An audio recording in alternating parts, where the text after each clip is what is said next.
It's time for episode 410 of the 3 Point Podcast. As always, we're presented by the Memorial Healthcare Wellness Center. For more details, make sure you follow the Wellness Center on Facebook. Other great partners include AZee Branding Solutions, Blackstone's Public House, Great Lakes Apparel Company, Jacobs Insurance Agency, Kori Shook and Associates Real Estate Services, Mars Furniture and Mattress Barn, Nelson House Funeral Homes, Nichols Painting, Success Group Mortgage and Servicing. And by the way, congrats to owner Jim Woodworth on being nominated for Entrepreneur of the Year by the Shiawassee County Regional Chamber of Commerce. That's very cool. Hopefully he wins it, but Nice. just cool just to be nominated for sure. We also want to thank ALS of Michigan for participating in the podcast, and our sponsor, Spotlight, the Shiawassee County Fair. They've been in operation since 1850. The fair has something for everyone and has built an astonishing reputation for providing the best county fair they can for their friends and community. Follow the fair on Facebook or online at ShiawasseeFair.com. Well, guys, we have a fun interview coming up on this podcast. We just got done recording it, so it'll be coming up here. Very fun interview with Colt from Colt Golf. Just a disclaimer here a little bit. He lets it rip out there. A few F-bombs were flying, and so if you get offended by that, then I guess you don't listen. But we had a lot of fun with it. Yeah, good interview. I mean, obviously, it's perfect time for golf fans. I mean, golf is officially in full bloom, obviously, with summer basically here now. It is here in Michigan. So, yeah, I'm excited for people to listen to it. And I really do love his page. You know, it's cool when we get to – obviously, a lot of our guests are cool, but it's cool when – you know, I'm just a fan of him. And so it's cool when you get to have those conversations with those type of people. Yeah, it's been fun throughout the years. You know, we've been doing this podcast a long time, but every once in a while we'll get an interview with somebody that has a presence on social media, and they usually tend to be our best interviews. They're just a lot of fun stuff.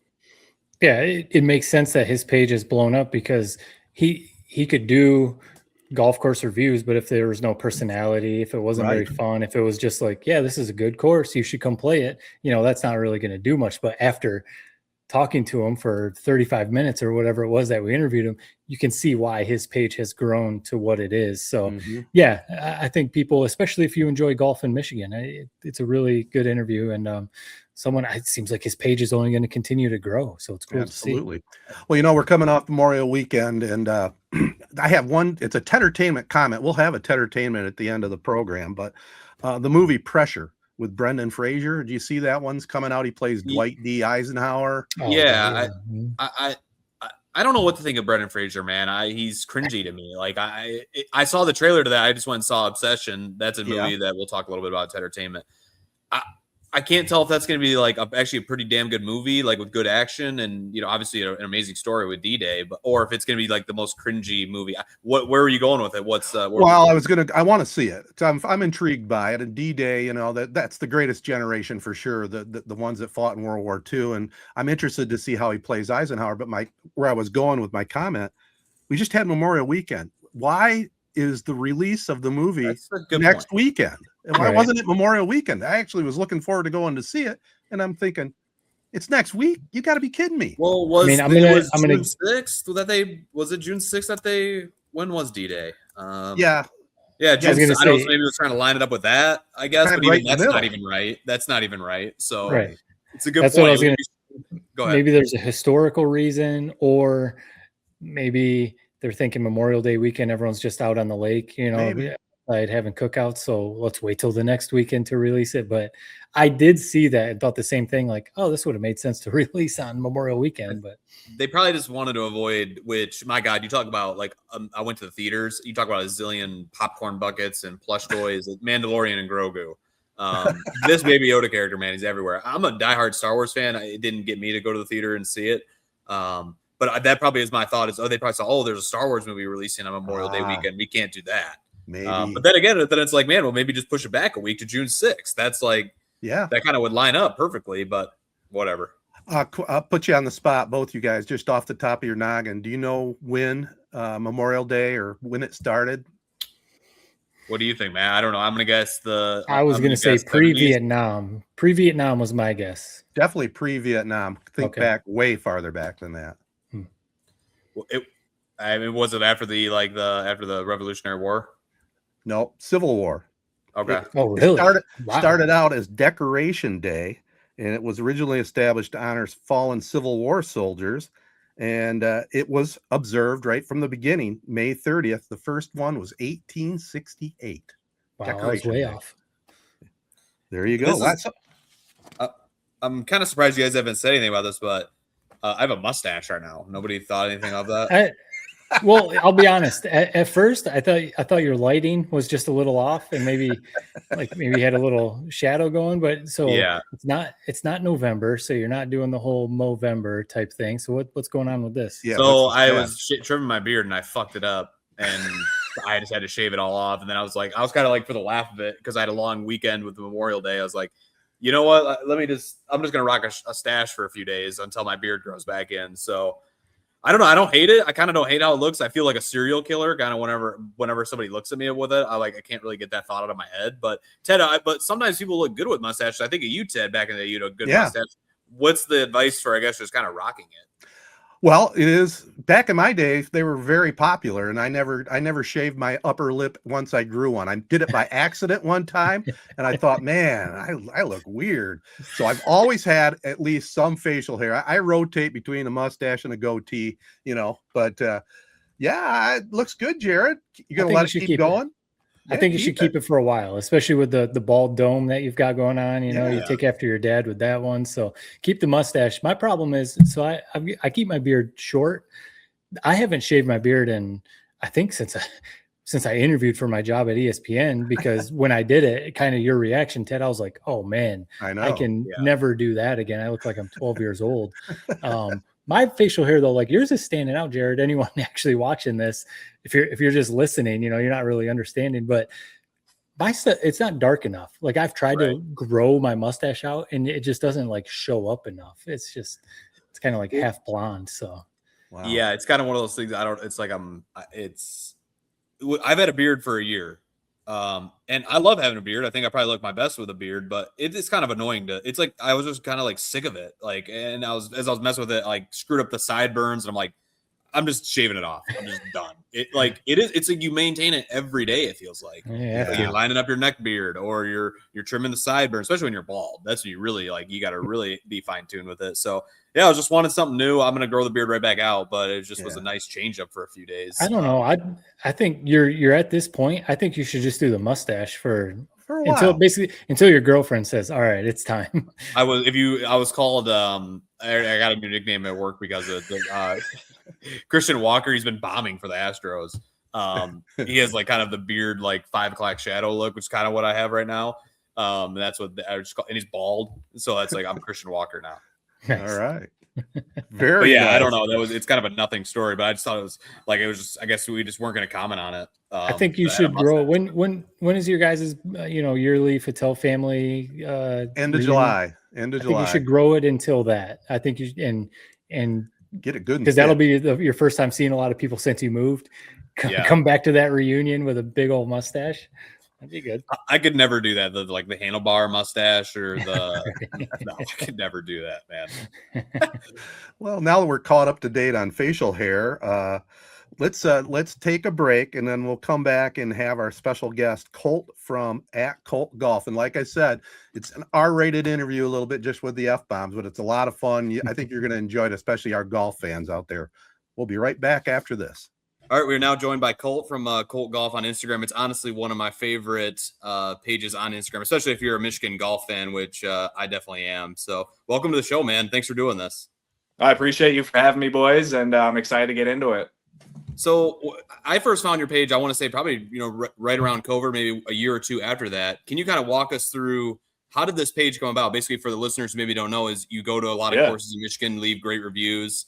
Or not necessarily great reviews, but you leave honest reviews that, for me, as somebody who was living in the Metro Detroit area, I really grew to love your page and go to it for advice on which courses to play and that sort of thing. But walk us through how you kind of started this page. Yeah, it's a great question. Basically, back in the day, I started YouTube. Me and my buddy did comedy videos growing up. We had gaming channels. So I liked doing the commentary aspect of things. Quit doing all that back in the day. It was lame. Girls didn't like it. We didn't get the views that we wanted, so we stopped. I actually felt inspired by another page that I saw, and they were doing commentary. I'm like, well, I could do that. And it started kind of everything. You know, I was playing golf already, playing new courses, shit like that. And I was out there with my boys. We got the camera out. And I'm like, you know, I used to make videos. Why don't I make videos again and see if it goes anywhere, with no intent of doing anything? I mean, at the beginning, it was brutal, like no likes, people saying like, bro, you're so trash, you suck. And I'm just like, whatever, man, like, fuck it. I'm just trying to get good at golf. And I just ignored everybody. And I accidentally one time made a course review. I was at Brentwood and I was just recording it. And I just literally sat there, was looking through my footage. I'm like, what kind of video can I make? And I just kind of mashed it together, started commenting on it because I hated a couple things about it. And I noticed like the algorithm picked it up like 2 weeks later and started like getting the views. I'm like, shit, is that the recipe? And nobody else was doing it. And I kind of just made it my thing. Where when I was talking to my buddies, we were playing video games a few weeks ago, and somebody was talking about your page, and he was like, he wasn't saying what your name was, he couldn't remember what it was, but he knew your catchphrase. You know, we're live at whatever, letting you know whether you should play the fucking course or not. Where did that come from? I mean, I almost feel like that's like, as soon as I heard that, it's Colt Golf. Yeah, pure accident again. It's just coming to you live. Gonna let you know if you should play the fuck. And it's just a play on words. And when I used to do my gaming channel, actually, my name was Man on a Mission. So I would start my videos like, what's going on, guys? Man on a mission here, coming to you live. Like, that's literally kind of where I got it from. And I was doing that like 10 years ago and just kind of came naturally. And like I said, that first video at Brentwood, total accident. And kind of like, as a creator, you kind of pick up on what people are saying. You're like, oh, I have to do that again. That worked. And you just kind of keep doing it, and it grows into a catchphrase you can't forget. So total accident. Good. It's definitely it's your catchphrase. Now you have to keep it now. I mean, that's definitely your tag. So Ted, sometimes I do a little bit too. Ted cringes at the word influencer. Would you consider yourself an influencer? You know, TikTok influencer? Are you just an honest golf course reviewer? What I like to say is I'm just a regular fucking guy. Like I go to work, I play golf, and I make videos. Like, I'm not getting paid. Like, some people might think I'm getting paid a lot of money. I'm not. Like, I got a steady job. That's everything to me. You know, like, this is all for fun. Like, I don't care if it crashes and burns tomorrow. Now, if something comes from it organically, naturally at some point, yeah, I'm not going to sit here and be like, oh, I'm never going to touch money. Like, that's stupid. But it has to be natural. It has to fit me. And you've seen other endeavors that I've tried to do, like, and even with Link Rival right now, like, we're trying to do things. And, you know, if it doesn't work out, it doesn't work out. That's my mentality. I have what I have, and that's my foundation that allows me to golf and do these things. And, you know, they know about it too. So like, it all works out. But yeah, it's nothing like that. Yeah, I think that's what makes your content, and you know, this is like a completely different conversation, but seem a little more genuine because, like you said, you have your full-time job. This is almost like just your hobby, your passion. You're 100%. Not trying to make this your career.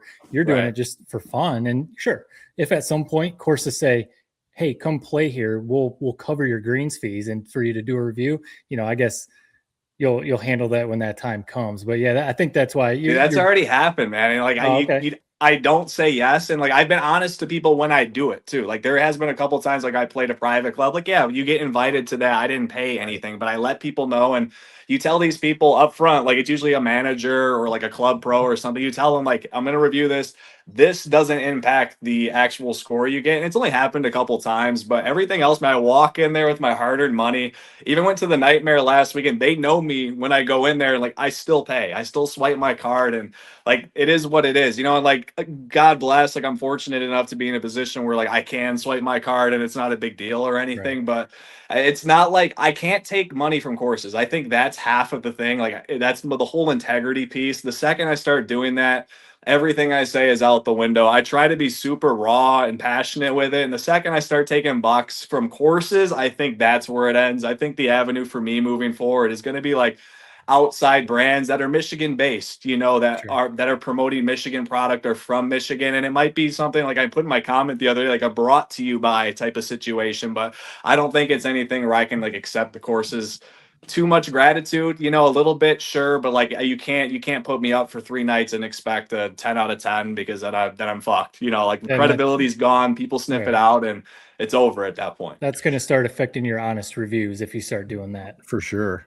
Yeah. You know, I love your stuff and your energy for sure. But, you know, for our listeners, this is the old guy asking a general question. Sure. Give us a little bit about your background so they know a little bit about how you came up, went to CMU, that type of thing.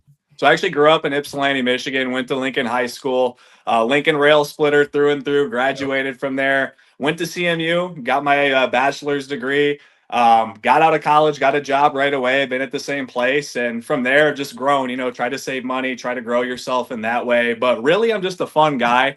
That's the way I like to put it. I like to take risks. I actually ran for political office in 2018, and I won a primary election, got my ass kicked in the general. I didn't have money. I didn't put any money into it, but I'm not afraid to do shit. I had a trucking business, did well for like 3 or 4 months, failed. Like we were down 15K, like had to overcome shit like that. And you just keep putting your head in the game and giving shit a try. Like that's what this golf stuff is.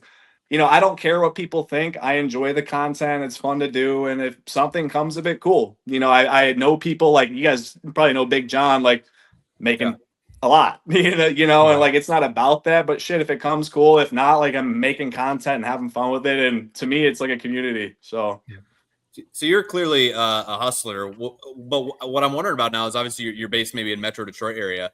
Yeah. Is there any courses left to even play in that area? And what are the logistics of, okay, now I have to go to a course like the Nightmare. It's like, obviously you're juggling your real life too. So what goes with that? That's a great point. Honestly, it's like not saying honest, but honestly, it's honesty. And it's just being real with your people that like, this is the situation. And for me, there's not a ton left in Metro. There is, but there's not like a lot of the bigger name courses I've already done. So it is venturing more out and like, I got a kid.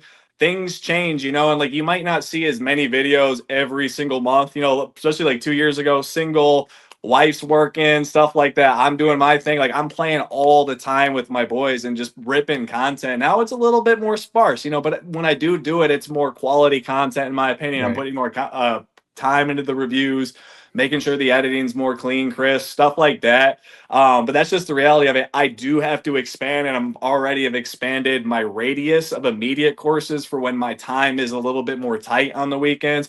But then I set aside time quite frequently to make those drives. 2 hours, 3 hours. Shit, we're waking up. We just did it on Saturday. We woke up at 4 a.m. We drive 2 or 3 hours. We play 36 and come home. Like I still got to get home. I have a responsibility. I'm a dad. So that's real life. That's what we do. And luckily I have like a good group around me that are down to be a part of that. And they make it possible. If it was just me, like I wouldn't be doing it by myself. That's weird almost in my opinion. So I'm lucky I have a good group of friends, like a solid group to really rally around and do this with, like my buddy Scarf, Gomo, my brother Nate, who's going to be in a lot of stuff, my buddy Tony, my buddy Chris, who's not with us anymore. Like a lot of people have been there and have been in my content. And like, that's one thing I like to do too, is play and just show people what's happening. I might not be putting up a 70, but I might have hit a really good shot. Next shot, like, what the fuck, and had a crazy reaction. So that's kind of what it's about for me. Well, at some point the kiddo can come along, right? Yeah, she's only 5 months, so we're a little bit of time still, but we'll work on it. All right, little quiz for you. So you said you don't have much to play in Metro Detroit anymore. Graphic, I don't know. It was like 2 weeks ago. You probably saw it. I forget what outlet shared it originally, but a graphic was making its round on X, Twitter, and I saw it all over the place. It was a map of the U.S. and it had little pin drops of every golf course in the U.S. and basically Michigan was covered, and obviously Florida and some other states. And again, Jared told you off air that I live down in North Carolina now in Charlotte, and talking to some of my coworkers about that, they were like, I didn't know Michigan had that many golf courses, because they've never been. And it's like, there's a lot of stuff people don't really know about Michigan. But the quiz I have for you, per capita, what states have the most golf courses? I mean, obviously, I would say Michigan is one, Florida, California, I would like to say. I'm trying to think of the map, man, where all the pinks are. Minnesota had a lot too, if I'm not mistaken. I would go with Michigan, Florida, California, no particular order. Number 1, North Dakota. What? I didn't see that. Per capita. Oh, so God. It doesn't necessarily mean the most, but because not that many people live there, of course. But, gotta use my head. I gotta understand per capita. That's on me. Went over my head. So yeah, you're gonna have to make a trip out to North Dakota sometime. But yes, Florida, California, and then Michigan. If you talk about just total number of golf courses, but so yeah, it's we're blessed, cool dude. We have there's so many courses. There really is. Even just in Southeast Michigan, there's a lot of options. They're not bad options, and I see people, other influencers, you can say, in other states playing their courses, and like that shit is trash. Like we have better courses and it's not that expensive. So I mean, we are really blessed. People think of Michigan, they think of cold, they think of the winter, but it's really short, to be honest with you. Every state has the cold now at this point. I mean, no one's really escaping winter, so why not Michigan? I mean, I'm a big Michigan enthusiast through and through. For sure. Not just even golf. I love snowboarding, stuff like that. I mean, in Michigan politics, like let's just do great as a state. That's kind of where my head's at. And like, yeah, we're blessed with the golf we have for sure. Per capita. At this point, I don't know how you lost your general election. I mean, I'm ready to vote for you right now. No work. I didn't do anything, man. I was broke. Like I had just started working like at my actual job. I was trying to keep it low key too. Like I didn't want people to know. And then like I get fired, and then next thing you know, I lose the election, and I'm really fucked right out the gate. Don't have anything. So I was really low key. I didn't have a lot of money to spend, man. Like I was check to check at the beginning. I bought cheap signs. Like I did like one speaking event. Like, and it was the area I was running on the platform I was running wasn't really in my favor either. Different conversation for a different time. Right. So a lot of obstacles. The question I wanted to ask though, before these guys jump back in, piggybacking off of what I said, the map with all the pins of all the courses, again, talking to coworkers and friends down here who are North Carolinians, born and raised Charlotte area. Obviously the Carolinas are very well known for their golf, but it's very different because it's a lot of private courses, not very many municipal courses, not very many of those little 9-hole local $25 for 9 holes in a cart type of courses. It's a lot. You got to have some money for the most part to play a lot of the courses down here. Can you talk about the balance with that in Michigan? Because there is a side that like you want, if you're paying to golf, you want to play on a nice course. You know, you want the grass to be decent. You don't want it to be terrible, flooded, you know, all that kind of stuff, but you also want it to be affordable. Can you maybe just give your thoughts on that as far as the golf scene in Michigan, the really nice courses and then like affordable too? I'll put it this way. It's getting worse. It's still fine. You can still play a decent golf course at a respectable price.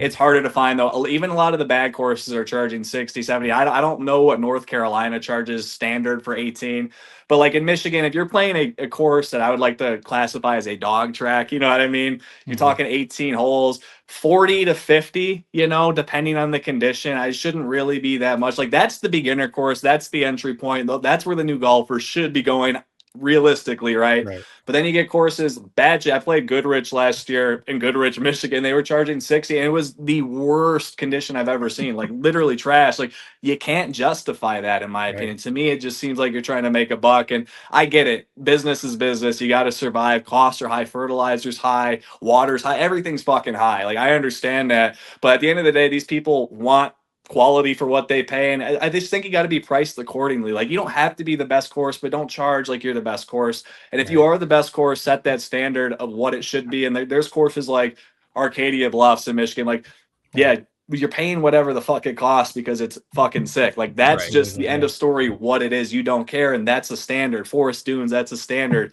Now you're talking Sylvan Glen, and they're charging $70 on the first warm day in Troy, Michigan. Like, get fucked, dude. Like that, you're just taking advantage of everybody. And so, like, that is kind of my job. Like, not my job. Like I said, I have a real job, but that is what I do. Is I call that out. I'm not afraid to, and that's, I guess, why I have a loyal following. Is I don't care, you know. Like, there's courses I can't really go back to because I've said things about them, and that's fine if I've said that. Like, I don't want to go back anyways. So, like I said, I do it for fun. It's a lot of fun, and it's just you never know what you're gonna get when you get like a box of chocolates. You never know what you're gonna get when you go to a new course, and that's the funnest part about it. Like, it's a conversation with your friends the whole round. Like, wow, look at that tee box. That was fucked up. That was weird. Oh man, that was a sick hole. Like that's the sand is great. Oh, I don't even want to hit out of it. It's unhittable. Like that's the conversation, and it's fluid throughout the whole round.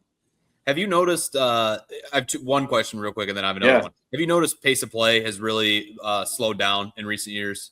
Yeah, it's gotten really bad, and the reason for that I couldn't tell you. People say COVID golf. You can argue I'm a COVID golfer. That's about 2020, 2021 is when I first started. So you can argue I'm a COVID golfer, but I think pace of play is people just don't know the rules. People go out there, they think you can just dick around all day, and I get it. No one enforces it, and these rangers don't really do shit these days. They're not like the old days you see where they get after you. That's what we need. We need rangers to come back and put their fucking foot down, and I think things would change a little bit, but also the expectation as a golfer is like, you know, take your time, like don't rush, but just ready golf, be considerate. If you got people stacked up behind you, maybe do the right thing if there's no one in front of you, stuff like that. And you know, in 2026, the phones, the text, and people have lost a lot of etiquette across the board anyways. And Right. it's drifted it's leaked into the game of golf, unfortunately. And that's just what we're dealing with. It's not great. It's not great. Jared loathes pace of play. I call them log jams, man, where you pull up on a tee and it's like two groups are waiting. It kills you. Yeah. Your momentum is gone. It gets in your head. You had a bad finish to the last hole. You're ready to reset. You pull up to a log jam. Wow, it's getting worse and worse mentally. Like, that's not what you want, man. Like, instant pissed off. And then if you hit a bad shot, God forbid, on that next shot, instant blame on the pace of play. And like, there's nothing you can do about it. Like, it's terrible. It's the most maddening thing. On the positive side, I mean, it's a lame question, but it's got to be asked. I mean, you're the expert. I mean, what are a couple of your favorite courses? I mean, one I saw that you played last year that I just played my last round in Michigan before I moved to Houston was Calderon. I mean, you mentioned as your best value of the year. It really is. It's like $40-$50, and I wouldn't have been surprised if it was $90. You know, they could charge more, and I'm not trying to give people ideas, but Calderon, great value, good condition. The Orchards up in Washington area, that's a really good course. Decent value. I used to be huge on Shepherd's Hollow, always talking about Shepherd's Hollow, but I go there so much. Things have changed a little bit. I mean, they charge $70-$75 for 9 holes now. Like, crazy. Drifting into fucking get fucked territory. And like, I love the course. Like, I really do. Up northwise, the Nightmare is, God, I'm going to talk about it more. I don't want to give too much away, but in the next couple of days, I just went there this weekend.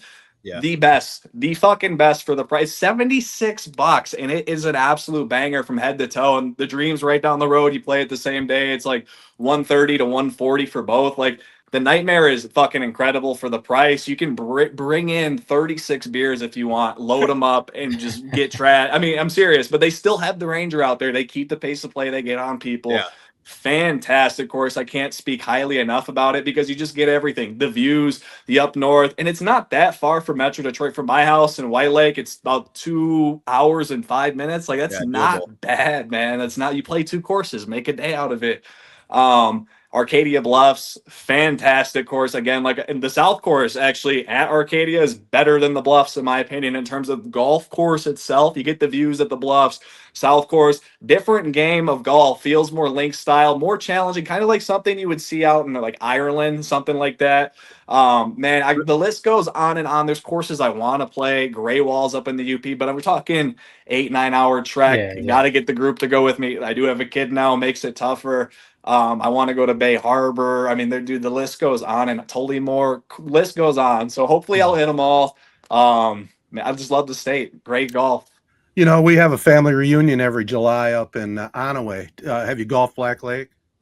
Haven't golfed Black Lake, but I go up to near Onaway a lot. We go to Nubs Knob and Boyne Highlands out there in Petoskey area, Harbor Springs. So we get off of that exit, Indian Lake right there. Hopefully you guys are all right with all the flooding that just happened up in Sheboygan area. But that whole part of the state is just a retreat, in my opinion. Untapped nature. The world doesn't know about it, and they don't need to. You hope it stays that way too. I mean, it won't, but it probably won't. Nice. It's going to be developed. There was here in Charlotte. Charlotte's insane. I think it just came out. It's the fastest growing city in the U.S. right now. But there was a golf course near where I live. It was a country club, it was the public course. It was a Ballantine public course. But they tore the course out and they put in like strip malls and like restaurants and breweries and stuff like that. And it's just like it's coming, man. I see that happen, and I'm like, kind of what you're saying. I hope that doesn't start happening in Michigan. I hope it is, dude. It already is. Like, Traverse City area has totally changed. If you look back from 10 years ago, like, expanded outward, like literally urban sprawl outward. That's literally what's happening there. And to be honest with, you want to get, like, it's not political, but the data centers coming in, like all the water consumption they're going to use. At the end of the day, the West is getting dry.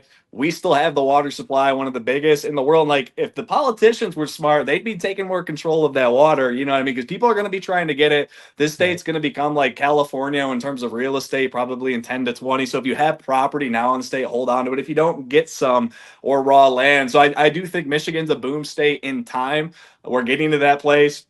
winters don't really affect people like they used to, man. Like I said, everyone's getting snow. Like fucking Florida's getting snow. Clearwater got snow like a year or two ago. So it's like you're not escaping it. You might as well enjoy it. The winters, the summers are beautiful, and I do think Michigan, man, the boom state, and it's changing, unfortunately. And you got to enjoy what you can, and that's why people too, like the UP, like that's going to be all that's left eventually. Like the whole Lower Peninsula will be commercialized at some point. Commercialized, yeah. I mean, it's a lot of valuable land there. So obviously Detroit Country Club or Detroit Golf Club. Where else do you think, like honestly, not just, passion, your heart, whatever. Yeah. Where else honestly do you think Michigan could host a PGA Tour event? God, my heart wants to say Arcadia Bluffs for the TV spectacle. And I've talked to people about it. And even the guy at the pro shop last time I was there, they don't have just the facilities. Whole thing is facilities. You got to have places people can fly into. So you got to have an airport that's close, lodging, restaurants.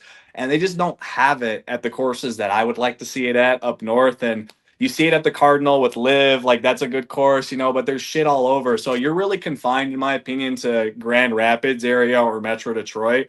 I haven't been yet, and I really want to go, but I heard Tullymore is fantastic. I don't know the geography of it though. I don't know if it's walkable like that. Like it takes me. You have to be at a course for a full day to really understand. And honestly, the ones I've been to, there's ones I'd like to say, yeah, this could host, but you just look at the parking lot and you're like, dude, where the fuck would everyone park? Like. I mean, it's just not like very few places have that, and the ones that do are lucky to have it. So I think there are. I don't really have a great answer, man. I'm copping out, kind of. Let's just fuck it. Let's just say the Orchards does it somehow, rips down all the neighborhoods and puts parking lots in. Yeah, they could do it. So, that's a tough one. I think the courses that have it do a good job with it. I don't want to say I'm bored of Detroit Golf Club. No offense to the Rocket Classic. I'd like to see it played somewhere else in the state. Showcase another great course in the state, different geography. But that's just a personal opinion. It would be exactly what we just said. We don't want Michigan to get developed and commercialized, but they'd have to do it. You need all that stuff. Yeah. I got two last questions, and then if these guys have one. Otherwise, we'll let you go. Thanks again for doing this, man. It's been a lot of fun. Having fun. What are some of the telltale signs that you're kind of in for a round from hell at a golf course? Dude, you can tell lawn maintenance. The second you come up into the parking lot, is there grass growing through all the cracks of the regular asphalt? You can see it when you walk in the building. That's a Ted. I can't even talk now. Maybe edit that. Dead tail giveaway, whatever the fuck the word is, that this course might be bad. The price dictates it. Usually, if it's cheap, it's probably not that good. Sometimes you'll get surprised every once in a while, but you go in with the expectation that it won't be good. From the hole one, head to toe, tee box to green, what you're dealing with at that point. And like, you might get thrown off from time to time. And it's happened to me where you play the first couple holes. You're like, oh, I don't really know about this. And then you get the hole 3 and 4, your attitude starts to change. But for the most part, your intuition is correct. Once you play the first hole or two and it just looks like shit, like, it's going to be bad. Now, there are bad courses condition-wise that are still fun. You know what I mean? To a certain extent. It's just all about how you look at the game of golf. So to me, if I'm spending $20 and it sucks, but I had a good time, that's what you expect. You know what I'm saying? But if you charge $60 and I get that same experience, like now I'm pissed and I'm doing reviews. You know what I mean? So it's kind of just... depends, it's all a box of chocolates, like I said earlier. I just want to throw a few quick, maybe you give like a 2-3 sentence kind of recap of some of these courses you played. One that I like, but I get why maybe you didn't. I played it a couple of times when I moved to Detroit a few years ago. Rackham. I kind of thought it had some charm to it. You weren't as big of a fan. What did you think of Rackham? Yeah, I just feel like there's balls going everywhere. It's a nice course. I get the history aspect of it, and area wise, that's probably, there's not a lot to play right there, in my opinion, that Royal Oak, northern Detroit area. So I understand the Rackham people who really like it. No offense. I just didn't like it, dude. It's not my style of course. The fucking highway is right there. Road holes. I don't do that. I don't like that. I want to be away a little bit when I golf. I have my own struggles already out there. I don't need other people influencing me from the fucking road, honking at me. Like I can't have that on top of everything else I'm emotionally battling out there. So not for me. I like serenity. I like peace. But again, that's a personal opinion. So I Right. respect everyone who likes Rackham. I didn't think the condition or anything was that bad. I didn't really have bad stuff to say about it that way. I just didn't wow me. I didn't go there like, wow, like I can't wait to go back. Like I just didn't get that feeling. So to me, it was just another course. You played the loop. I think you played the black course. Maybe you Yep. played both the black and the red. So for people who don't know, this is a reversible golf course, which is Yep. what St. Andrews was intended to be, but then St. Andrews became what it was. So they never really reversed it anymore. What was that like? Crazy. I mean, we played the black loop. We didn't get a chance to play the red, and we played a few other courses while we were up there that weekend. So we didn't stay at Forest Dunes for long. I wish we would have. Black loop, nuts. The crazy part is you have to hit everything so short because the shit just bounces and just goes. Like it's crazy. If you try to go for it, you're going long every single time. So that was the thing you learned very early there. Short was fine. Like I wasn't mad at short at all. The putting, very hard. Everything's running super fast. If you throw a ball down on it or drop it, it sounds like a basketball almost bouncing on like a gym floor. Like that. Right. That's just a crazy feeling for me.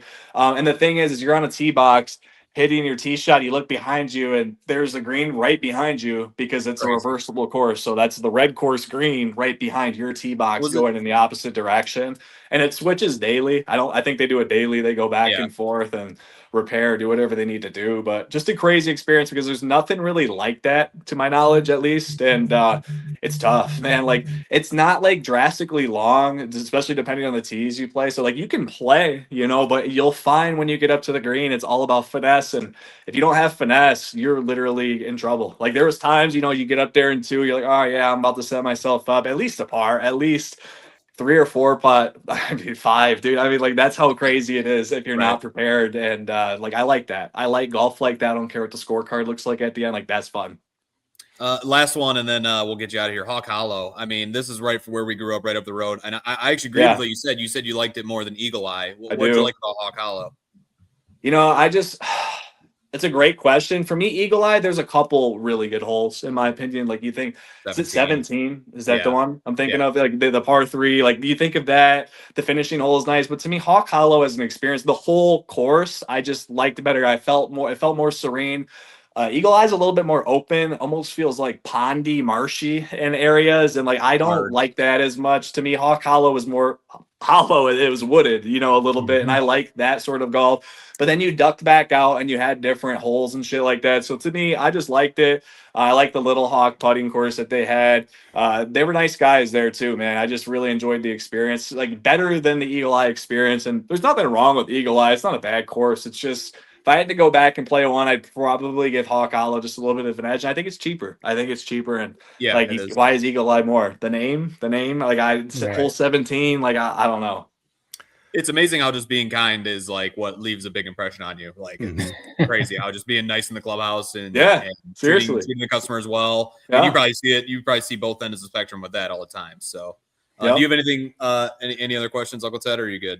Yeah, I got one question. Sure. I mean, first of all, I wish I was 30 again and had anywhere near the energy level Colt has. That's one thing I'll say. And number 2, you talked about it early, not golf topic here, but what's your future aspirations politically? Do you have any future goals there? Man, so we'll see. I'm a dad first. I'm a hard worker. I love what I do already for a living. Golf is on the side. Yes, I have concerns about certain things, and I really think I would do well. I have a big voice, but a lot of risk comes with that too, man. Your voice gets too big, you can get squashed real fast too. And like I think for me, I need to be in a position financially. I do well, but I need to be in a position financially to where I do well, and I think that's one place you want to be, because you don't want to be under the gun of somebody else, man. And I think you know what I mean by that. You want to be able to be free about the stuff you do and stand 10 toes down on what you believe in, and to know if like somebody comes at you with a suit, like I'm covered, I'm not bankrupt, I'm not losing my house, like you know what I mean, like you can't, as a dad first, like that shit has to be solid as hell.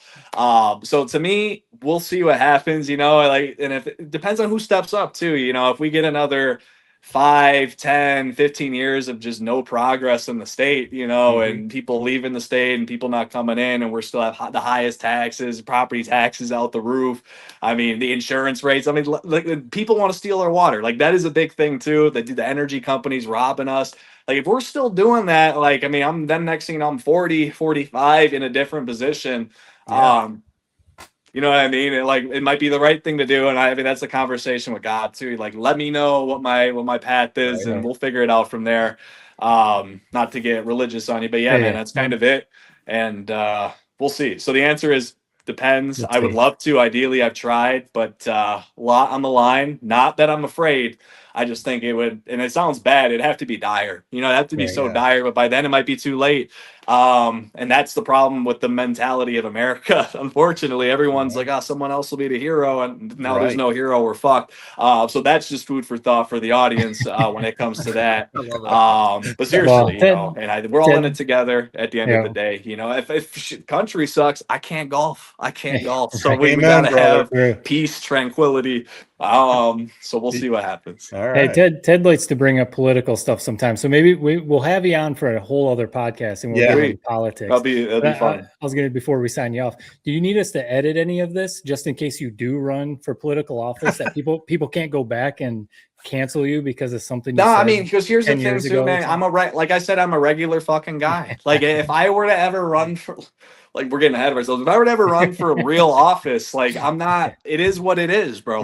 That's me. I said that at one point. That doesn't mean I wake up today and scream fuck at somebody. You know what I mean? Like, that's just the reality of the situation. I think people respect that sort of honesty besides like, oh, I never said that. Like, that's not me. Like, yeah, I said that. I was 30. Now I'm 35, more mature. Like, give me a break. I think that's the attitude to take when it comes to stuff like that. And a lot of people just try to be like, oh, I didn't, like, just admit it, man, whatever. Like, we all did shit. So yeah, you don't have to edit anything. I think I stumbled on my words like a couple times. I was like, that. So maybe edit that. Man. But yeah, I think you'll be okay. I mean, politicians, man, it seems like anything goes. So maybe that Goodrich course review will come back and haunt you somewhere down the road. But I don't think so. I would laugh. I would play it at a rally or whatever. Like, look at this review I did. They had a problem with it. That's just America right there, boys. Like, don't worry about it. USA, baby. Freedom of speech. Let's go. That's right. Well, thanks again for doing this, Colt. Is there anything I know you mentioned some nightmare content coming out. Is there anything else you kind of want to tease on your page and let our listeners? Not really, man.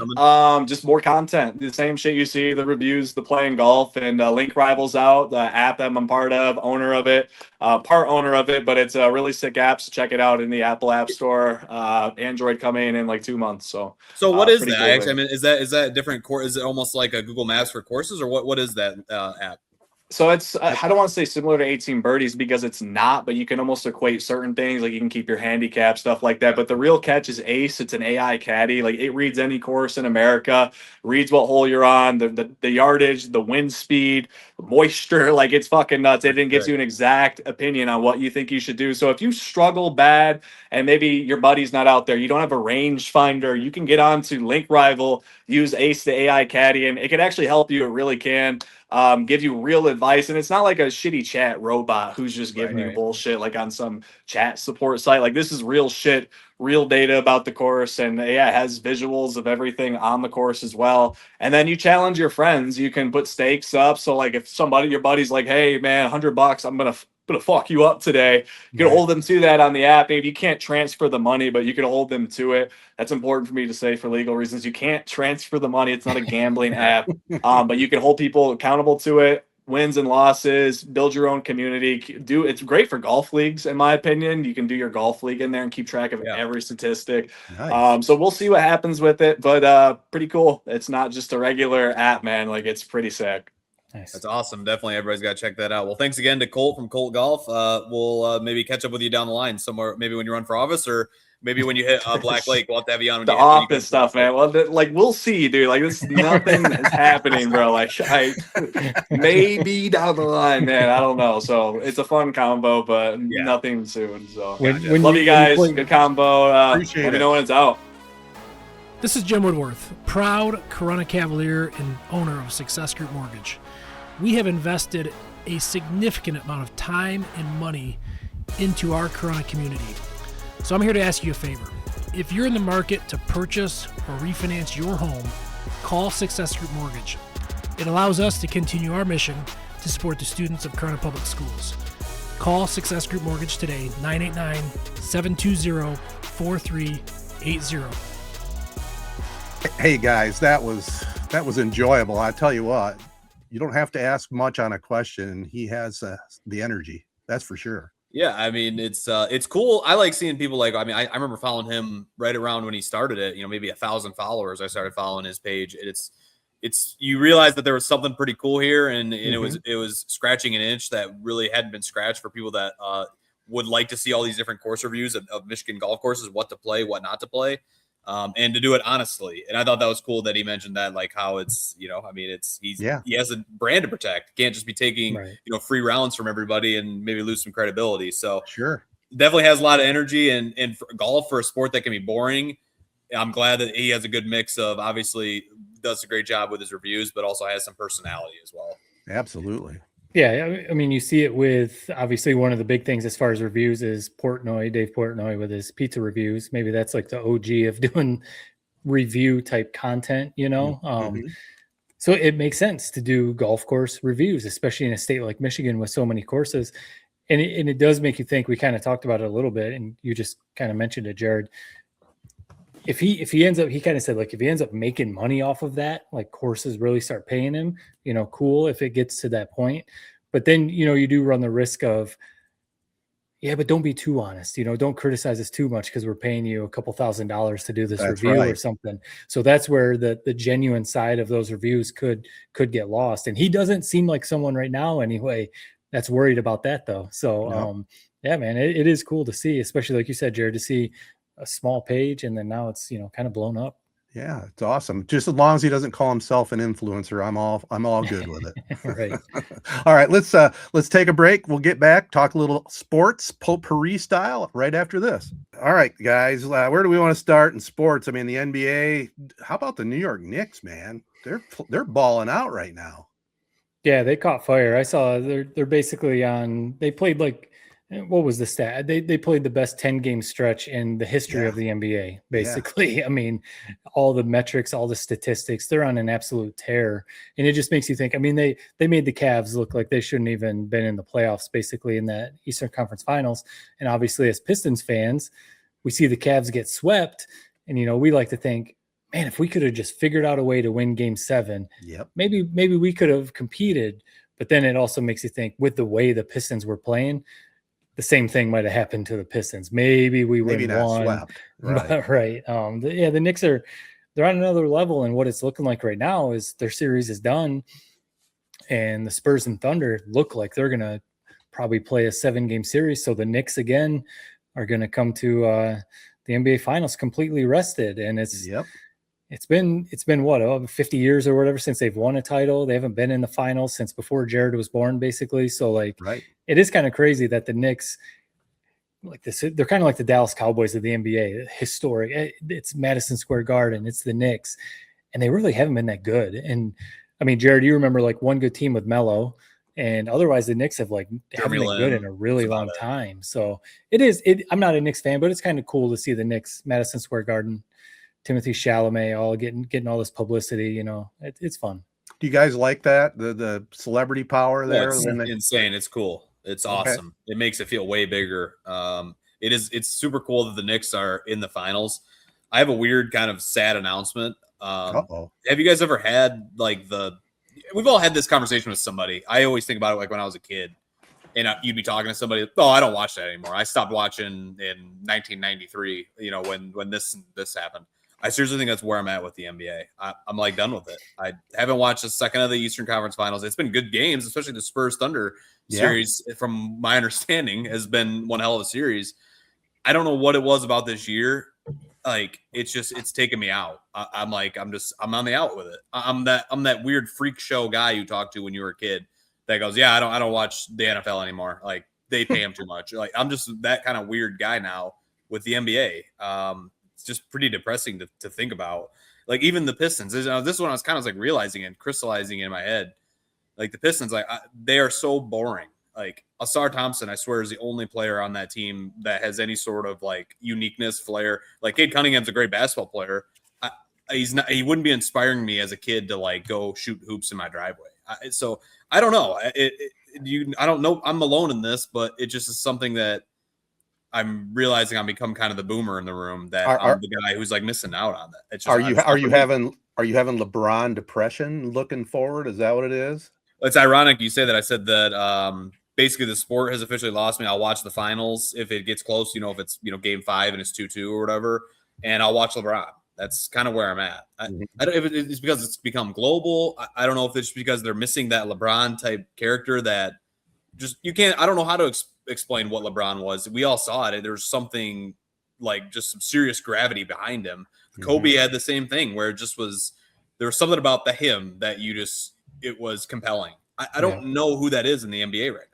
Right. Might be the guy, and I know he's up the road, not in your town, but in your state. Might be Wemby with the Spurs. Gotta be Wemby. I mean, gotta be.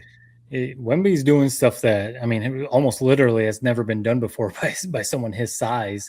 But I get what you mean because you guys know I'm still a big NBA fan. Watching some of these games, it is kind of tough. The playoffs are good. The playoffs, they play hard, but just the style of basketball. I try to make myself, or sometimes try not to, but make myself sound like the boomer in the room type of thing with guys at work who are younger than you, your age or younger, Jared. So I give them shit. And I say like your generation of hoopers like Shea and these dudes that are just flopping all over the place. I'm like, I can't do it, man. I grew up with Kobe. I grew up with the Bad Boys Pistons. I just watching some of these games, Jalen Brunson flopping all over the place. They're incredible basketball players. Their skill is off the charts, but just sometimes watching these games, I'm just like, I don't know how you can enjoy watching this. That's one thing I respect about Cade. He doesn't seem to be like a foul baiter. He plays ethical basketball, which has become like a phrase nowadays. These other guys are playing unethical basketball and, just seeking fouls. I saw something that, they're actually tracking how many times Shea falls on shots now. And it's something like he has fallen on jump shots. It's crazy. More than Wemby, Brunson, and Harden combined. Whoa. And on 50% of those falls, he gets a foul call. So you can criticize it all you want, but it's like he's getting rewarded for doing this. So I wonder if that's a ref problem. Right. That was a little bit of a tangent, but I wonder if that kind of stuff is making people like you, Jared, or making some people not want to watch.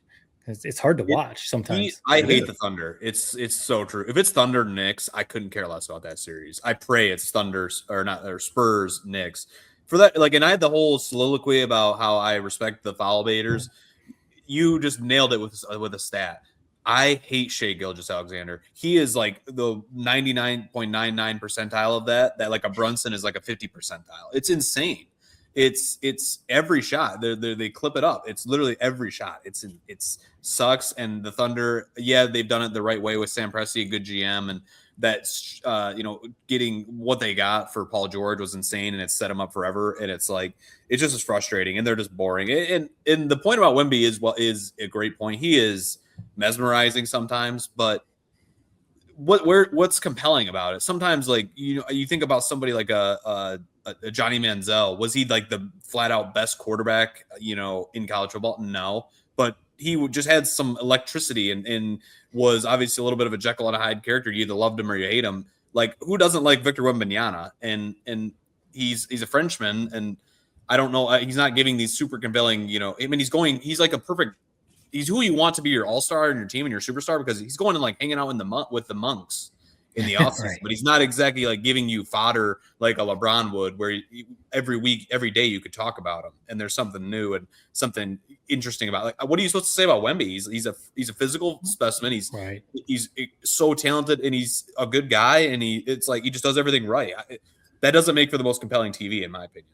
Right. Yeah, you might be right on that, but if you're a pure basketball fan, you have to just be in awe of how he plays right now at that age. I mean, the sky's the limit, man. I mean, he reminds me of a young Lou Alcindor, Kareem Abdul-Jabbar guy. I mean, with more skills, it seems to be when he's bombing 3-pointers from just about half court. My God, right. It's unbelievable. It is. Yeah, it'll be interesting to see where the league goes once like that LeBron, when LeBron, Steph, KD, even put James Harden, Russell Westbrook, put those guys in that group. Right. When those guys are retired and it's left to Anthony Edwards, Jason Tatum, Luka Doncic, these guys, obviously Wemby, in that it'll be interesting to see where it goes, because right now, the whole face of the league is like an argument people have, like, who's going to be the face of the league? Is it going to be Wemby? Because you could almost argue like it's still Steph and LeBron. These guys are 40 years old, 41, or whatever. So it's like, who is going to be that guy that kind of carries the NBA after that group of guys retires? It'll start being Wemby next year. Right. We'll be seeing the momentum, man. It's going to happen. He's that good. Yeah. Now I just pray he stays healthy. The health thing, sure. And it's been crazy how healthy he's been. I didn't see that coming. So something that's kind of, I mentioned Johnny Manziel, and we're talking about like the LeBrons and the Kobe's, like kind of our heroes. So you guys probably didn't see this. You didn't even need to see it. It was a nothingness. But so Johnny Manziel basically fought Bob Menery, who is like the voice of the Buffalo Wild Wings commercials. Like, I don't even remember when, like this is like the most weird internet thing of all time. But he fought in this MMA thing and he won the fight. I mean, first round, like knockout, but it was so depressing to see. Like, this is a guy who was my like hero, man, my idol, like favorite football player of all time. Still to this day, he is. Yeah. But when you see somebody and he's like, he didn't train at all. Like, he's basically fat. I mean, he's got love handles and just didn't look athletic really at all in this fight. It's like, that image is pretty impossible to kind of get out of your brain for really the rest of your life. And it's the first time in my life I'm kind of experiencing this, like this guy who was, a god, an athlete. And then you kind of just like go like, what are you like doing now? Like, it's just kind of like just embarrassing. And it had me thinking, like, this is something you guys have obviously probably experienced more than I have in my lifetime. But I mean, my God, there's something so depressing about these like larger than life characters kind of falling on, and it's not like he's on hard times. I think he's still having a great life and, getting money for appearances and all that, but like just kind of a bad image look like that is how I felt with Johnny Manziel. Does anybody stick out to you guys in that sense of like, wow, this is like I even think about like Denard Robinson. He's just a bigger guy now. Like, it just kind of is like, kind of takes you out of it when you see him like, I don't know, he's just like huge now. It's kind of just crazy. Just off the cuff for me. I mean, when I was watching Pete Rose just sitting there signing autographs to make a living, and he was definitely a dick, but he was the hit king. But to see the demise of his career, and he has to make a living, so he's signing autographed baseballs, and he'd set up a table at Cooperstown Hall of Fame weekend, and that's the only one that jumps out to me, in any close kind of comparison. Yeah, I mean, I can't think of any off the top of my head. One that always comes out, he's not on the level of what you guys are talking about, but Antoine Walker, he's a former NBA player, NBA champion, but he worked for ESPN for a year or two, and he worked down in our office in Charlotte. This dude ballooned, and you don't want to be, I'm not trying to judge or be, rude, but he was massive. I mean, he was already a big guy, 6'8" or whatever he was, but he put on a lot of weight. And it was kind of like, I say that to say like what you're saying, Jared. It was like, man, you were an NBA star. Like, kind of like what happened, again, not trying to be judgmental, but it makes it kind of hard to see, because you think these people are like you said, bigger than life, almost immortal, and, they're professional athletes and all, but really they're just regular people. Regular people. I got a beer gut now. I used to be ashamed, so it happens to all of us. So. But I did see the Manziel clips. After you mentioned it, I was like, I had heard about it, completely forgot about it, and then when you mentioned it, I was like, oh yeah, I want to go watch that. It was tough to watch because it did look like he just threw some gloves on that had never done it before. Tried to fight. What was it? Just a YouTube thing, or it's this thing called like brand risk? Like, it's like, I don't even know. It's like, it's hard for me to even explain like who else was fighting these cards. Like, people I would know, but like you probably would have no idea. Like Super Hot Fire, this guy used to make like YouTube videos, like fake rap videos. Like it sounds so stupid, and it is stupid. I didn't even watch it live. I just saw the clips of it and knew it was happening. It's just a weird internet thing where it's like, man, we're like chronically online now, and it's like, and everybody's just capitalizing off the whole Jake Paul ride. Which, speaking of, I mean, Mike Tyson versus Jake Paul, like that was another one of those like, wow, this is like pretty depressing to actually see. So I don't know, it was just a fleeting thought that it was something I haven't really dealt with a lot, and it's something that's only going to happen more and more as I get older. But that was just a sad and sobering image to see. For sure. Yeah, Well, speaking of sad, hopefully he doesn't keep chasing money that way. And if he does, I mean, he's a professional athlete, former professional athlete. If he truly dedicated to it, I bet he could pick that sport up, maybe. Yeah, maybe. I don't know, but as long as he, The same things that plagued him in his career are still going to plague him. The partying. I don't think he's quite given up that part of his life. So it is true. I mean, it's the same thing like for football. I probably, if he just would have cleaned it up, I still think he would have had some, like, he could have done something, man. And you don't do what he did in the SEC, leading it and rushing and throwing, like, and just be a zero in the NFL. Like, I understand like schematics and things, but it was off the field that crushed him. Right. It definitely did. And that seems to be what gets all of them, the ones that take the fall. That happens. Speaking of the fall, the Tigers, man, I know they're playing right now. We're recording this on Tuesday night, but before tonight, they were 3 of 16 in their last 19 games. I mean, what a fall, and we talked about it off air. I mean, the end of last season was a struggle just to make the playoffs. They made it by the skin of their teeth, but is this era of Tiger baseball over? Is it time to rebuild, or is it just one of those seasons? I mean, yeah, basically since the middle of last season till now, they've been the worst team in baseball, record-wise in a lot of statistics. I don't know what happened. I mean, obviously there's been some injuries this year that have affected the starting rotation and some other positions. Javi Baez being out, and what I see today that his ankle just isn't healing, so he might not be back for a long time. Yeah, I don't know, because it seems like AJ Hinch was the right hire. It seemed, he was a proven manager. At the time they hired him, they were starting to build something. Now they actually have something going. Skubal, obviously, they have some other all-stars, some young guys coming up. Seemed like Hinch would have been the right guy to manage the team, and it's just not working. I don't know if there's like issues in the clubhouse, if they don't have the right mix of guys, like who's the leader? Like that's what I always think. I've seen people say like the Tigers need one of those classic Jim Leland screaming rants to get them going.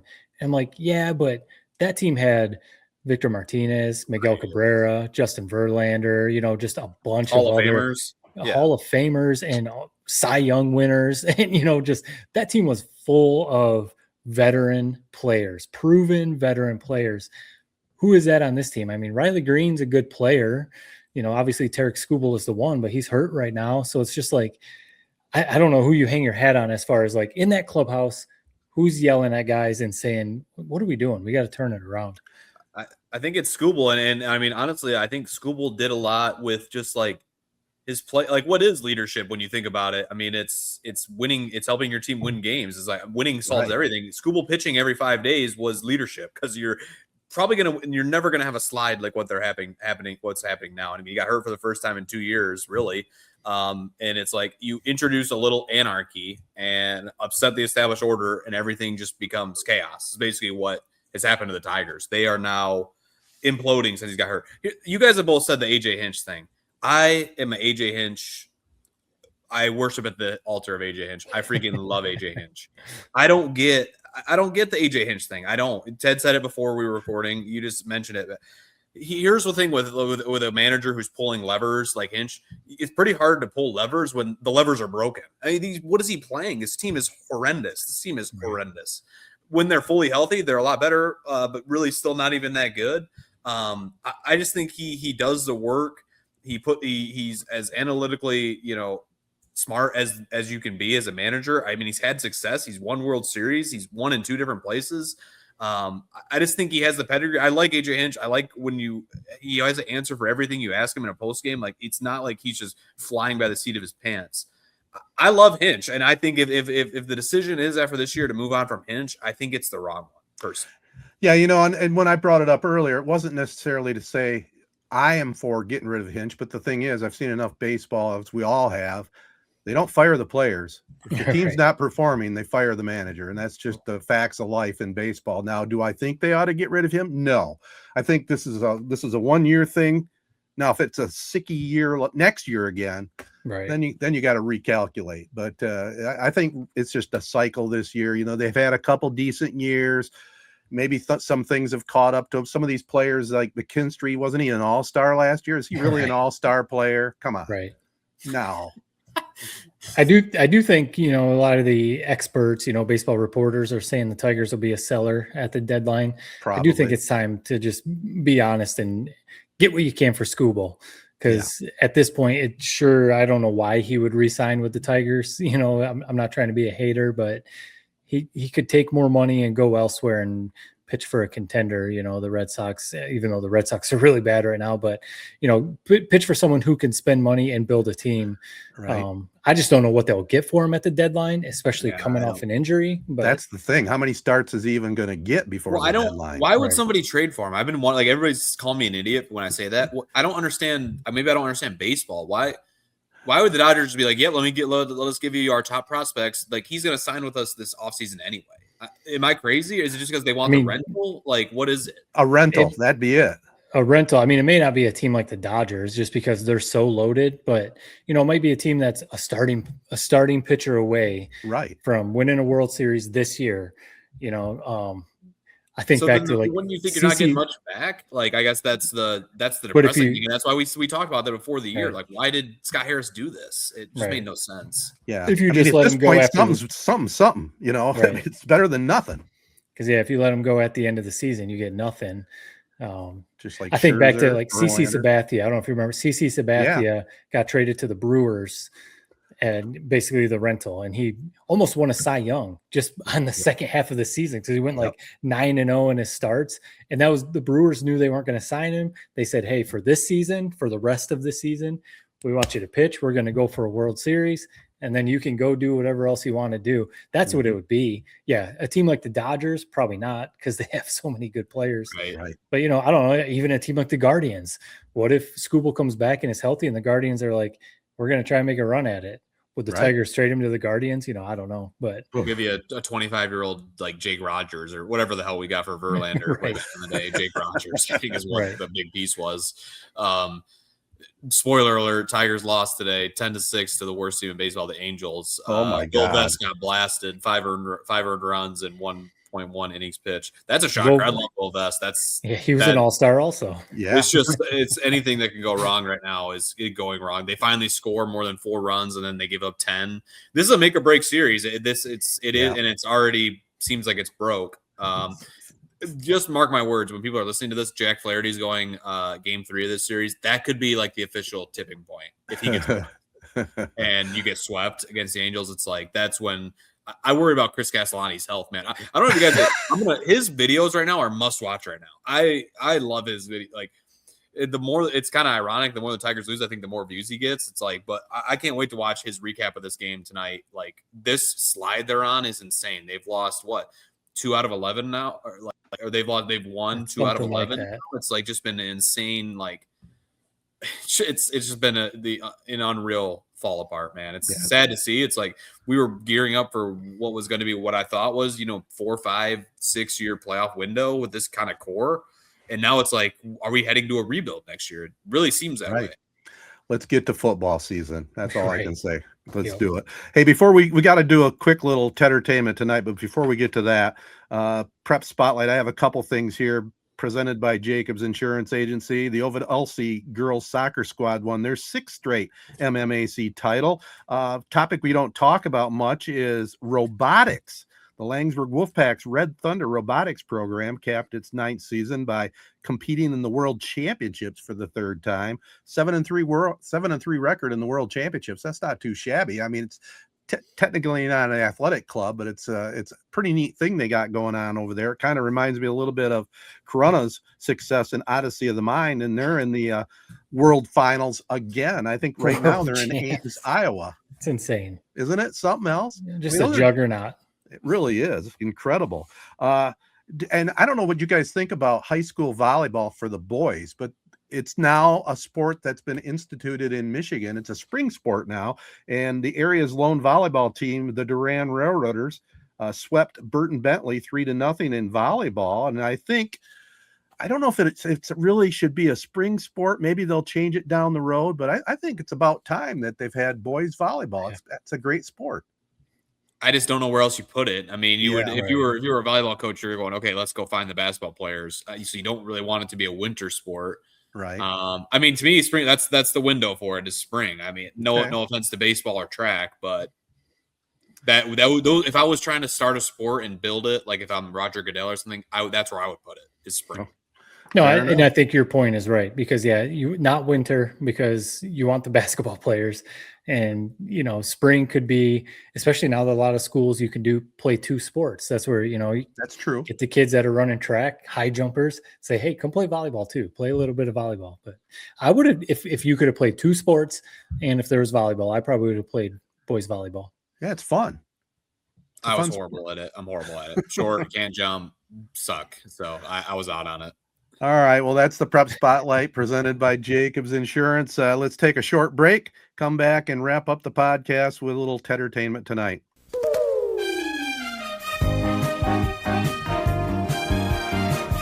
All right, guys, we had a little text string going. I told you that I can't believe I never saw this movie when it first came out. Once Upon a Time in America. It was made in 1984. And I like my mob movies, The Godfather. I love the Sopranos series. This is a very interesting take on that world. In 1968, Robert De Niro's character returns to New York, where he had a career in criminal underground in the 20s and 30s.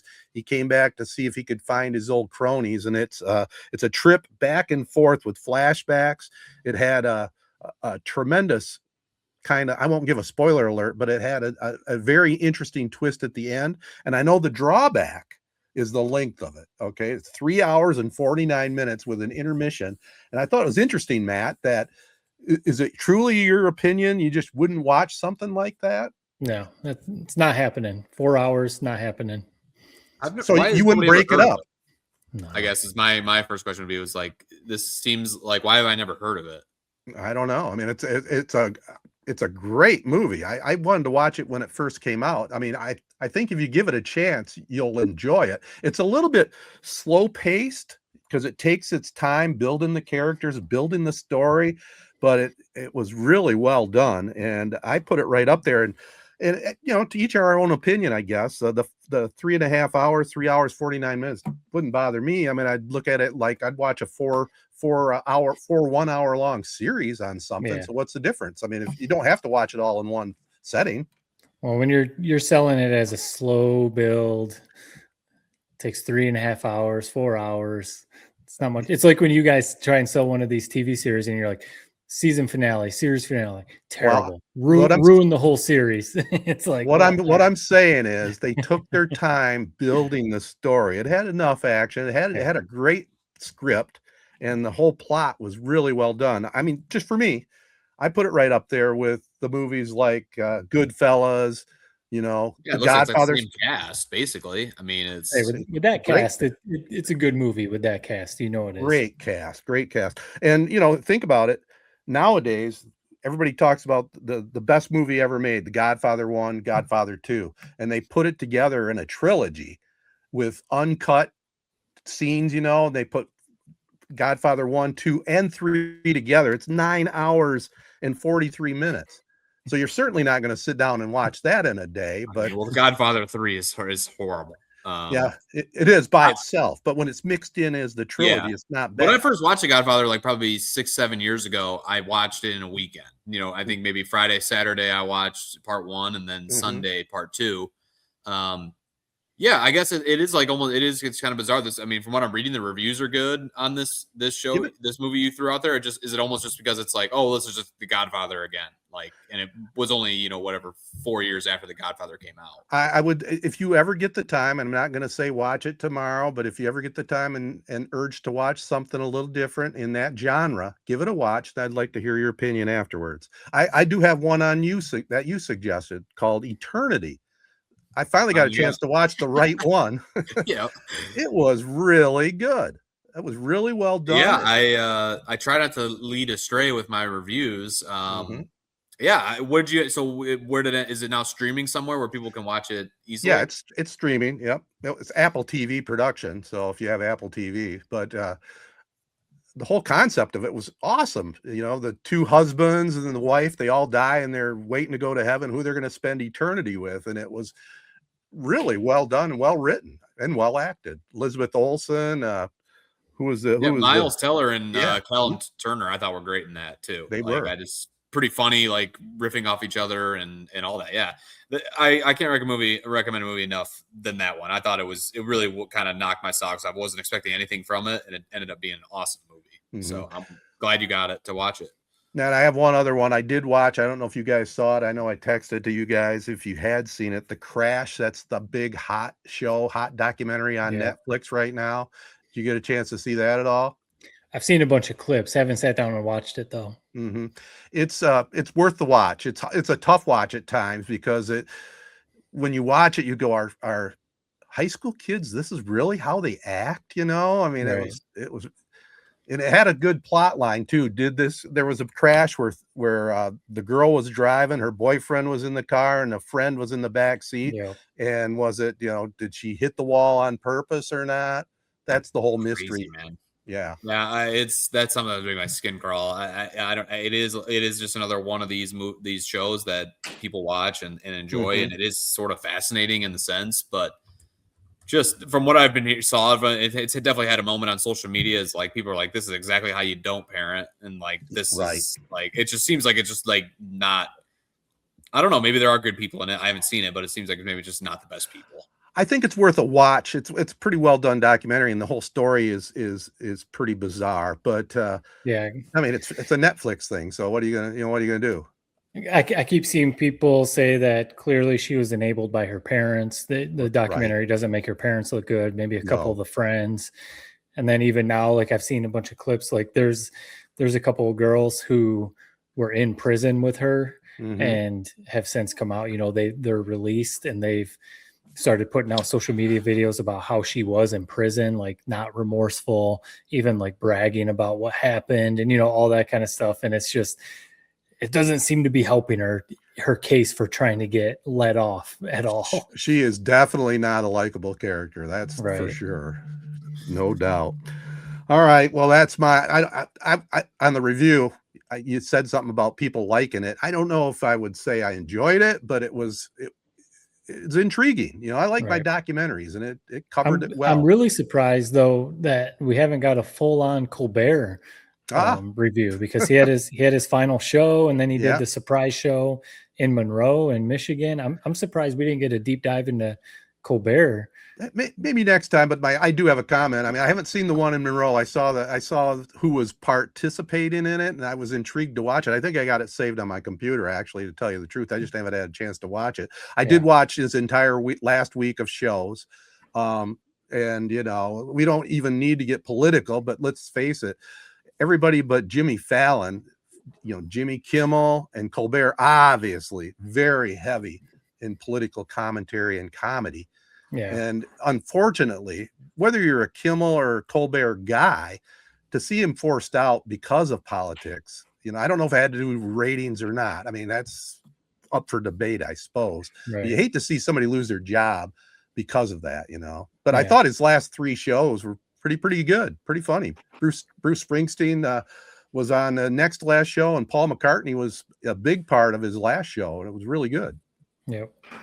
Did you watch any of it, Jared? See any clips? No, I heard about this. Well, it's ironic as we were texting about it, and then it's like I didn't even know about it or see anything about it. And then it's all over my Twitter feed. It's I don't know. You guys probably have those moments where it's like they clearly like it just is. Oh, they're listening. What you said, it's pretty insane. So I saw some of it from there.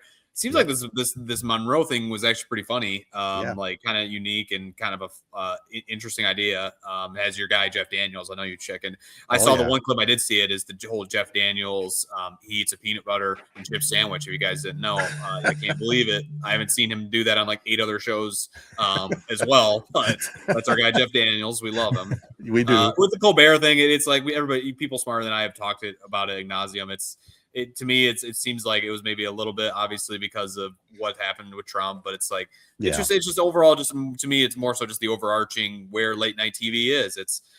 I saw they posted the picture of everybody who's worked on a show. It literally looked like it was like 250 people that worked on the show. You feel bad for those people, but it's also like, how the hell is there that many people working on the show? Kind of your second thought. Right. So it just is a late TV thing. And then, obviously with how much money is getting pumped into it, and maybe you're not getting the return that it was, in the 2000s or when it was really at the top, once you have the back and forth with Trump, it's probably just what this isn't worth our headache at CBS. Let's just cut ties. And it's a bummer that's how it went out. But if I'm Stephen Colbert, you know, he'll be obviously fine. And if anything, try to find like this seems like it's kind of almost made him a martyr of some sense to people that follow him. It's like probably he's better off just starting to do this other, you know, like this Live from Monroe thing or whatever he did. Like get back to what made him so popular. And obviously I never watched the show. It seems like maybe it was just sometimes maybe a little lectury to people, whether you're right or left or whatever. You're a funny guy. Like just go back to being the comedian and obviously hit those right notes, but maybe he just went a little too far. And I'm not saying he should have had his whole life blown up before it, but it just wasn't quite as good of a show as AZee once had, from my understanding. Maybe he'll partner again with his old buddy Jon Stewart. You know, Jon Stewart took a hiatus and came back and does Monday nights on Comedy Central on The Daily Show, and we watch it every week. We can't miss it. It's hilarious. And Colbert got his start basically with Jon Stewart and the Colbert Report. So maybe they'll do something like that again. That'd be definitely cool. And I do agree with you though that late night is probably on its way out. It really probably is.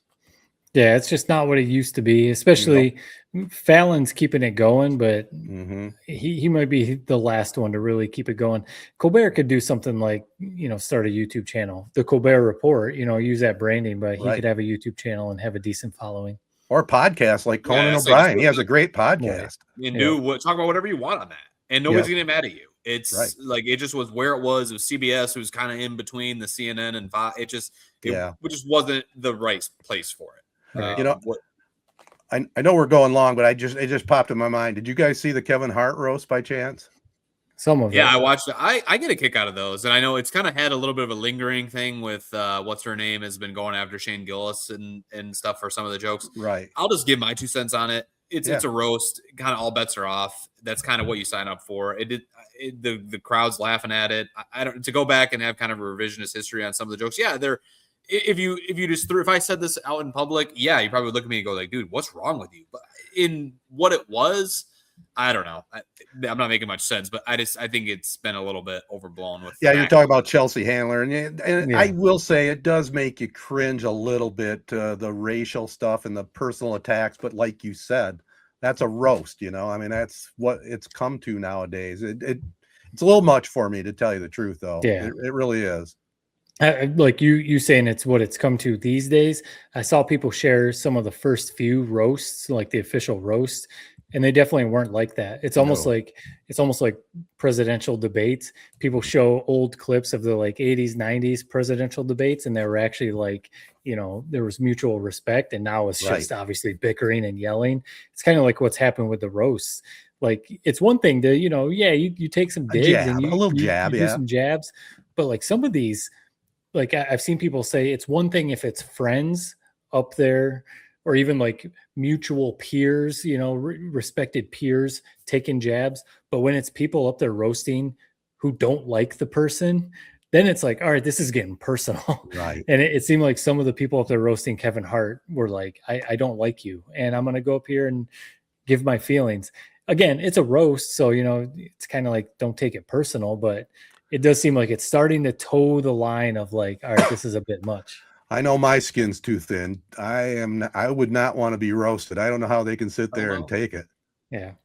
Kevin Hart was the perfect guy to get roasted because he's just like, that's why I never understood really why, like roasting Tom Brady. It's like, oh yeah, he kind of takes himself a little too seriously. Like Kevin Hart, you can't really roast him. I don't. So it was a good event, but it was. And kind of what was funny is the roasters roasting the other people. Like that was kind of what I thought. I don't know. I thought it was funny, and I can understand why somebody may be like, oh, that joke went too far. But that's comedy. You push the boundaries. Maybe you take a step too far. It is what it is. But if there's any place where you kind of anything goes, it's a roast. So, it was that, and that's what they've got going now on Netflix for sure. All right, it's been a long show. Let's bail out of here, boys. Let me just go real quick. Just 20 seconds because it was that awesome a movie. So Obsession, I saw this in the theaters. It's this movie basically where a guy makes a wish that is like crushes like loves him more than anything else in the world. It's a horror movie. It's awesome. Like it was seriously was. The budget was $750K. It's made $100 million. Like it's kind of so. What was cool about it is it's the director is younger than I am. He's 26. You're younger than I am. He basically started as like a comedy like YouTube short like comedy writer. I saw some. I didn't even know that. since then I've seen some of like what he does hilarious. It's like him and his friends made this movie, and it's just an amazing movie. Like this guy's apparently he's going to direct. His name's Curry Baker. He's going to direct like a new Texas Chainsaw like reboot. Like I'm like, okay, I got to see that now. Like this, it just was a awesome movie. The two main actors, Indy Navarrete, who played the girl, is like creepy. Like you've never seen these actors before in your life, and you're like, wow, we're going to start seeing her everywhere. And then Michael Johnston, who kind of plays like an incel type character who, you know, has her like obsessed over him. Both of them were just amazing. It just was, I can't recommend a movie enough. Apparently it's like super rare. This movie made 40% more second weekend than it did a first weekend. Like people are just like, you got to go see it. That's kind of how I felt. It's like, it just was good word of mouth. Blew me away. A great flick. So that's all I got. Yep. Have to check it out. You got anything, Matt? Nope. All right. Sounds good. Again, we want to thank Memorial Healthcare's Wellness Center for being on board. Check out the Wellness Center on Facebook for more details. Also, AZee Branding Agency, ALS of Michigan, Blackstone's Public House, Great Lakes Apparel Company, Jacobs Insurance Agency, Kori Shook and Associates Real Estate Services, Mars Furniture and Mattress Barn, Nelson House Funeral Homes, Nichols Painting, Success Group Mortgage and Servicing, and the Shiawassee County Fair. Special thanks to Colt of Colt Golf. Definitely check out his stuff in the social media world. And peace and love, everybody. Be kind. Thanks for listening.